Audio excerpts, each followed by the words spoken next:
بسم اللہ الرحمن الرحیم اعوذ باللہ من الشیطان الرجیم اذهبوا فتحسسوا من یوسف واخیہ ولا تیأسوا من روح اللہ انہ لا ییأس من روح اللہ الا القوم الکافرون۔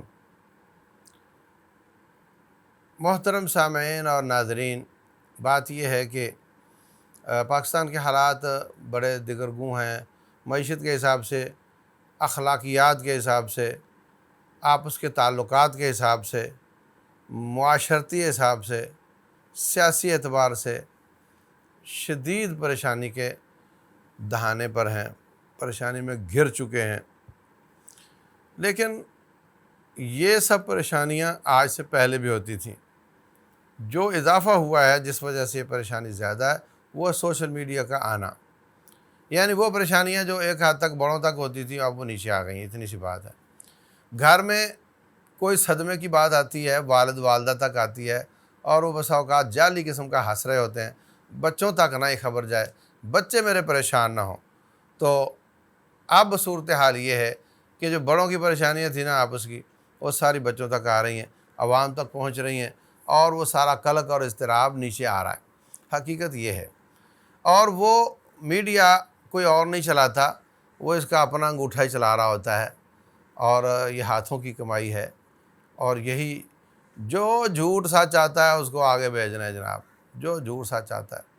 ایک نے دوسرے پہ الزام لگایا، اس عوام نے اس کو 10 گروپوں میں ڈال دیا، ایک نے دوسرے پہ چگلی کی، اس نے سب ڈال دی، ایک دوسرے نے کسی کو بہتان باندھا، اس نے اس کو نشر کر دیا۔ میرے بھائیوں، بہتان باندھنا، چگلی کا کھانا، یہ سب گناہ ہیں، اور ان لوگوں نے کرپشن کی ہوگی، دنیا میں موجیں کر رہے ہوں گے، اور تم ان کے گناہ بانٹ رہے ہو۔ اگر ان کے گناہ آپ پر بانٹ دیے جائیں تو شاید ان کی معافی ہو جائے۔ تو آپ کو کیا ملا سوائے مہنگائی کے؟ عمران کے خلاف بہت شور تھا کہ یہ مہنگائی کر رہا ہے، انہوں نے آ کر، اس وقت میں نے خطبے میں کہا تھا کہ جو اس کے بعد آئے گا وہ اور مہنگائی کرے گا، اور میں آج کہتا ہوں جو ان کے بعد اگر وہ پہلے والا دوبارہ آ جائے نا، اور مہنگائی کرے گا۔ آپ کے لیے یہی کچھ ہے، اور لڑتے ہو خواہ مخواہ، ان کے گناہ اٹھاتے ہو۔ تو اللہ تعالیٰ سے ڈرو، پہلی بات تو یہ ہے۔ دوسری بات یہ ہے کہ حالات سے مایوس نہ ہو، حالات سے مایوس نہ ہو۔ جو شخص مایوس ہو جاتا ہے اس کا دماغ کام کرنا چھوڑ دیتا ہے، پھر وہ سرنڈر ہو جاتا ہے، پھر ختم ہو جاتا ہے۔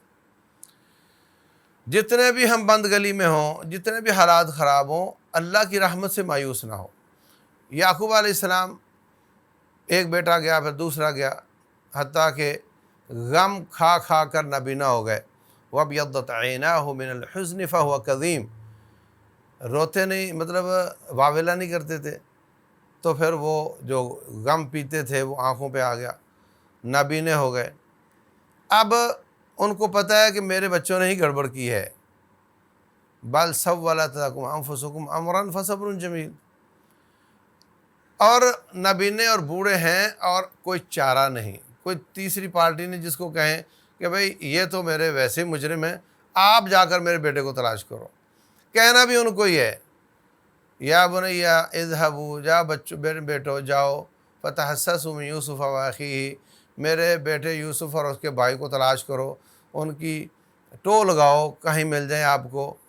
وہ آگے سے کہتے ہیں ابا جان اتنی دیر ہو گئی، ان کو تو پتہ ہے کہ ہم نے ان کو پھینکا کنویں میں، وہ کہاں بچا ہوگا، کہاں سے تلاش کریں، ان میں وہ عزم ہی نہیں ان کو تلاش کرنے کا۔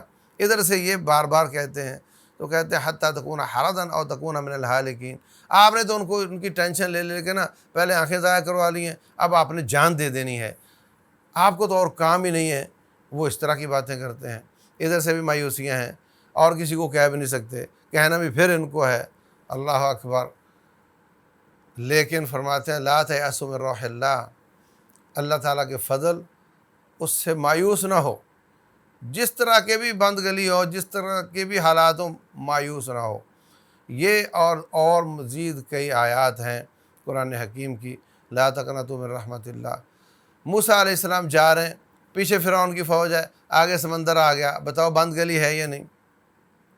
لیکن انہوں نے کبھی کچی بات نہیں کی، کبھی لوز ٹاک نہیں کی۔ کیا فرماتے ہیں؟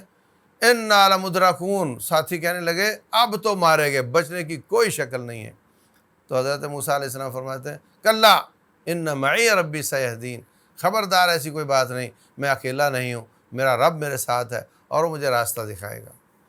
رسول اللہ صلی اللہ علیہ وسلم ثور کی ایک بل میں بیٹھے ہوئے ہیں، میں نے وہ بل دیکھی ہے، اس میں دم گھٹتا ہے، وہ کوئی غار نما بڑی وہ نہیں ہے، اب بڑی مشکل سے بیٹھتے ہیں اس میں بیٹھے ہوئے ہیں، اور آپ کا ساتھی ابوبکر صدیق رضی اللہ عنہ ساتھ ہیں۔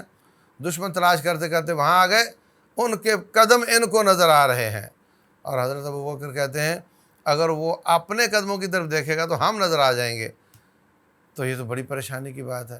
رسول اللہ صلی اللہ علیہ وسلم فرماتے ہیں ابوبکر آپ ہمیں دو سمجھتے ہیں، ہم تو تین ہیں، اللہ ہمارے ساتھ ہے۔ تو عزیز بھائیوں، میری عوام، میرے بزرگوں، مایوس نہیں ہونا، رب ذوالجلال سے دعائیں کرنی ہیں۔ آپ کے پاس ہاتھ ہے نا، اپنی غلطیوں کو دور کرو، یہ میڈیا پر پوسٹیں لگانا بند کرو، اور میڈیا کی خبریں سن کے اپنا دل جلانا بند کرو، اپنے کام سے کام رکھو۔ عبادت کے لیے آئے ہو، یہ وقت اللہ کے لیے ہے، یہ وقت اللہ کو دو، اور ہاتھ اٹھاؤ، اللہ تعالیٰ سے دعائیں کرو، اللہ تعالیٰ آپ کو اچھا حکمران عطا فرمائے۔ وَلَا تُسَلِّطْ عَلَيْنَا مَن لَّا يَرْحَمُنَا، یا اللہ ایسا ظالم حکمران جو ہم پہ رحم نہ کرے وہ ہم پہ مسلط نہ کرنا۔ رسول اللہ صلی اللہ علیہ وسلم فرماتے ہیں کہ جو قوم ماپ تول میں کمی کرتی ہے اللہ ان پر ظالم حکمران مسلط کر دیتا ہے۔ ہمیں اپنی اصلاح کرنے کی ضرورت ہے۔ جو شخص دفتر میں لیٹ جاتا ہے اور جلدی آ جاتا ہے، پیسے پورے لیتا ہے، یہ ماپ تول کی کمی ہے، اور جو باقی طریقے آپ جانتے ہی ہیں۔ ہم سب کو اپنی اصلاح کرنی ہے۔ نمبر 2، اللہ تعالیٰ سے دعائیں کرنی ہے۔ نمبر 3، اپنی شر کو روکنا ہے۔